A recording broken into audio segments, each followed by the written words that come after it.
Shocks and springs on the XRAY X4 is something that's very similar to shocks and springs on the T4, for the reason that we have retained the ULP type of shock that we had also on the T4. So this well-proven and very well-working shock stays also on the X4. And for that reason, you may be familiar with the build process already, but I'm still gonna guide you through it and try to explain what you need to keep in mind when you build a shock. But first of all, we're gonna talk about spring choices and shock oil. So the kit now comes with progressive hard springs, front and rear, which are the 2.5 to 2.8 hard progressive springs. And these springs provide a very good basic setting, which works for most conditions and makes the car neutral, and it will have very good grip with these springs. It may not always be the fastest setting, but it works very good out of the box. So the team sometimes prefers to run a linear rear spring, so either a 2.6, 2.7 or even 2.8 in the rear, to help to free up the car on high grip conditions. And especially important in stock classes to have a free rear when the rear is not rolling too much. So we often like a linear rear spring. Depending on your driving style, you may want a linear front spring as well, because a linear front spring makes the car initially smoother, doesn't turn in so aggressively. And again, it depends on the conditions that you're racing on to see what spring works the best. But you simply have to try and decide for yourself. But the kit setting is a very good setting for a majority of tracks. So the next thing that I need to mention is the shock oil. So the kit now comes with 400 CST shock oil. This is the same shock oil as is sold by Hoodie. Don't be fooled by the bottle, it's just a smaller bottle to bring you just what you need to build a kit, but it's the same shock oil as the Hoodie shock oil. So 400 is a good basic setting, again, for most conditions. But we have found that on this car, we have gone a bit lighter with the damping. And for that reason, we often like to use piston holes, which are bigger than the 1.1 millimeter, which is the kit setting. And with the bigger piston holes, it allows you to run a heavier shock oil, but still with quite a soft damping rate. And this has benefits when running in hot conditions and basically wherever the shock oil will thin out too much. So the 300 or 350 CST, which we sometimes have run, becomes very soft when it's a hot ambient temperature. So the kit basic setting is a very stable and neutral setting, but if you get a chance, try and go either lighter with a shock oil or use bigger piston holes. So apart from the optional springs and the shock oils, which I just spoke about, we also offer something else which is optional and which is very useful for different conditions. And it's the PSS, the Progressive Shock System, which looks like this. They're little aluminum sleeves which you put into the shock body, and then you use pistons with no holes. So these sleeves, they have a V shape, as you can see. You put a piston inside of the sleeve and it progressively makes the damping harder as it compresses. And this can have a very big benefit on handling. It can make the car more aggressive and can give you more grip. And also this makes the damping more tunable, because you can change the shock length, and by that you can change the starting position of the piston in the shock body. So depending on the shock length you use, for example, if you make the shock longer, the piston is going to sit higher in the shock body and higher in the sleeve, which makes the damping initially harder. Or if you go towards a shorter shock, the piston is going to obviously start in a lower position. You're going to have initially softer damping, which makes the car smoother and not as reactive to drive.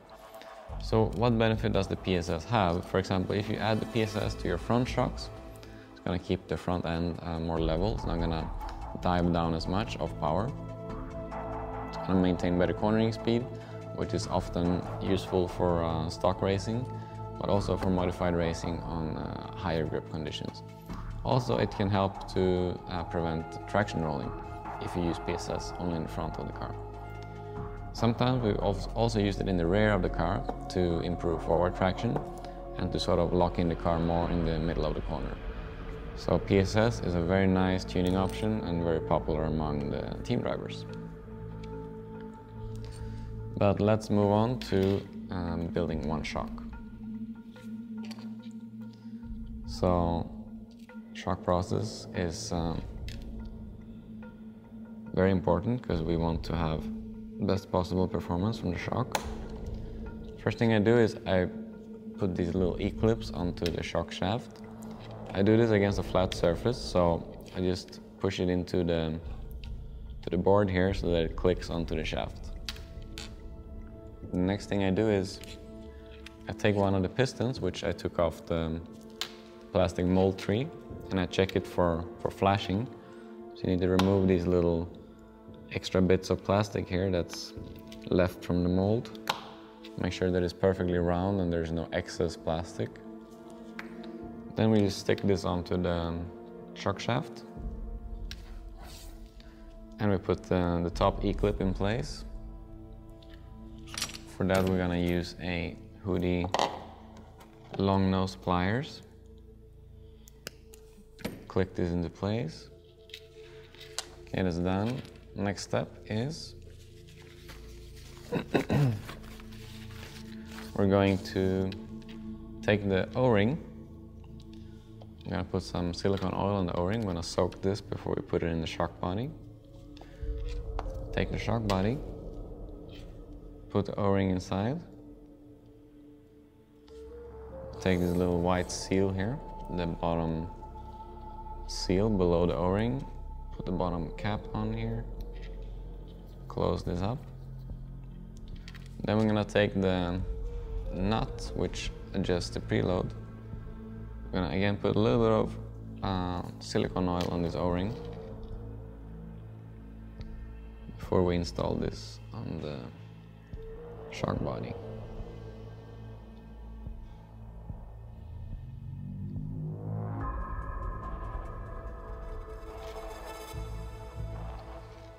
Okay.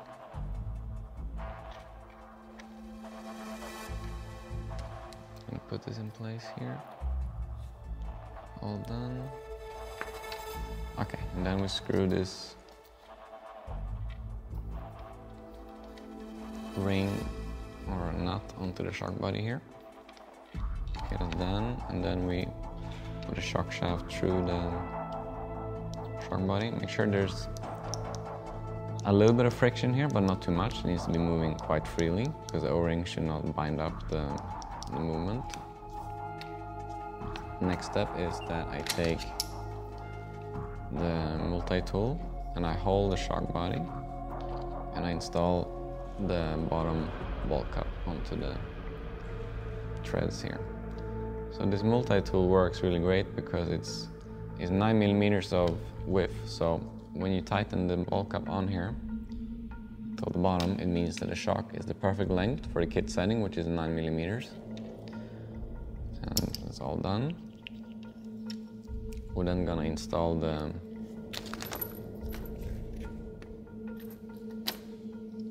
ball cap here onto the pivot ball. Again, we're gonna use the multi-tool.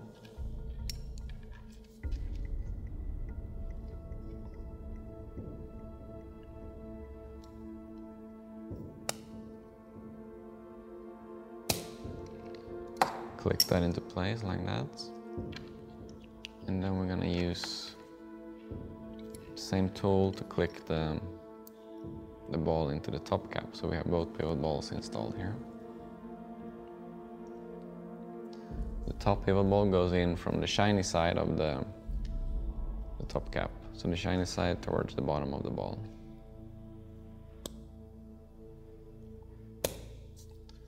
And that's in place.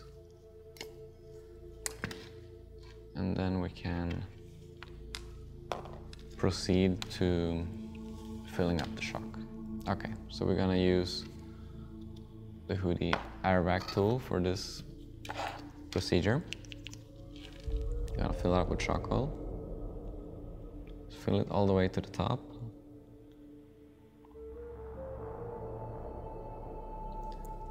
And then move the shock shaft up and down a few times to release the excess air bubbles that are stuck below the piston. And then we put it into the air vac, put the lid on, and we close it. The air vac helps this process to get quicker because we can get rid of the air bubbles in a quicker way, in a more consistent way than just letting the shock rest for a while. So I'm gonna need the power cables here.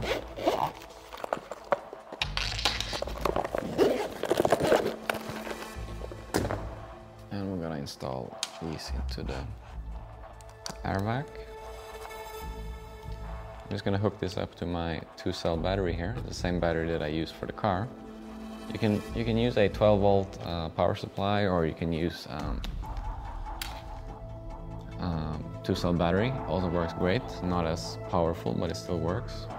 And we push the button on the air vac for around 10 to 30 seconds to release all of the air bubbles from the shock oil. You can see the air bubbles slowly getting released from the shock oil.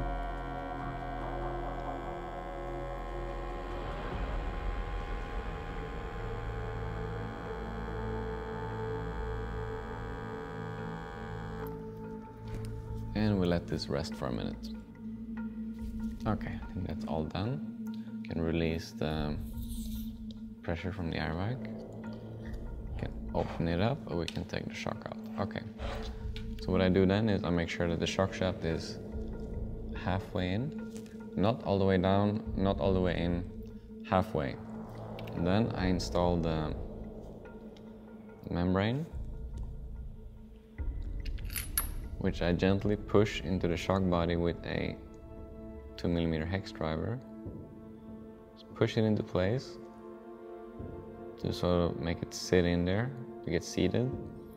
And in the same procedure, we push out the excess oil so that basically we're getting the shock ready like this. And the rebound and the pressure will be perfect right away. Then we take the top cap, put the top cap onto the membrane, and finally the nut to close the shock. When you put this on, make sure that you have the little vent hole towards the top so that any air or excess oil can escape through the vent hole.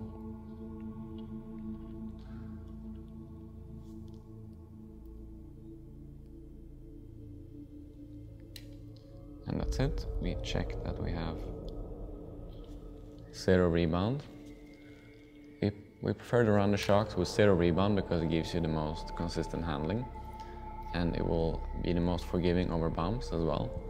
If you build your shocks with rebound, it can give you a more direct car, a more direct feeling, which can feel more aggressive, but it's problematic for the reason that when you build your shocks with rebound, they're not going to have rebound for that long. You're going to have to rebuild them quite often to maintain the rebound in the shocks. So not only is it difficult to manage, but also usually makes the car more critical to drive. So we recommend building the shocks with 0 rebound, as I've just shown. Dry this off here. Another thing to keep in mind for the X4 is that I said that the shocks have not changed. They have not changed, but the top cap now has 2 vent holes in it instead of 1. So we have 2 holes here to release the air pressure from above the membrane. So basically this makes it easier to build the shocks with 0 rebound, but it also makes it more forgiving on the track because you have a little bit less resistance from the shock. We're then going to install the spring. We offer these aluminium spring retainers in black color, but also in orange color if you want. And they are better than the kit plastic ones for the reason that they're more consistent. They don't flex as much, and they keep the spring in place in a better way than the plastic ones. But in this case, we're just going to build the shock with the plastic ones.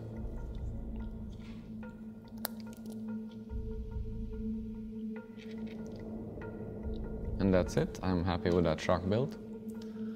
rebound was perfect. There's no air inside, and it's ready to go on the car. Now we just have to repeat this process for the remaining 3 shocks.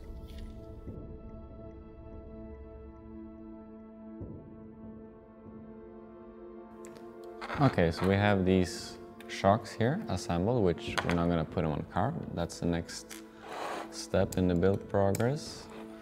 And we're going to remove the rear shock tower to be able to install these shocks.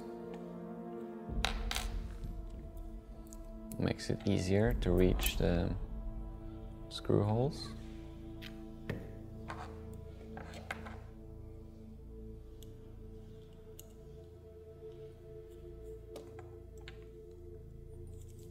So install the shocks onto the shock tower before installing the shock tower on the car.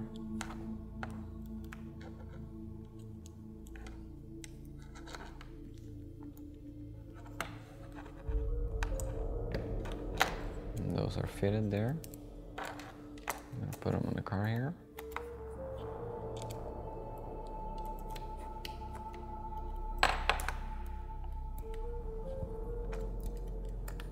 And then we are going to install 2 shims at the lower rear shock mounting position, which is a 2mm shim to retain the shocks in a straight angle because of the shape of the arm. So a 2mm shim at the bottom. And this mount on here. That's done. And the front shocks, they don't need any shims, either in the top or the bottom, and we're gonna use the lowest hole here on the tower as well, as I've spoken about in the shocks and springs tech tip. That's the initial setting, is the lowest hole. And in the front you don't need to remove the shock towers to reach the screws, like you do in the rear. Here you can reach the screws easily with good clearance. Okay. Tighten these down here.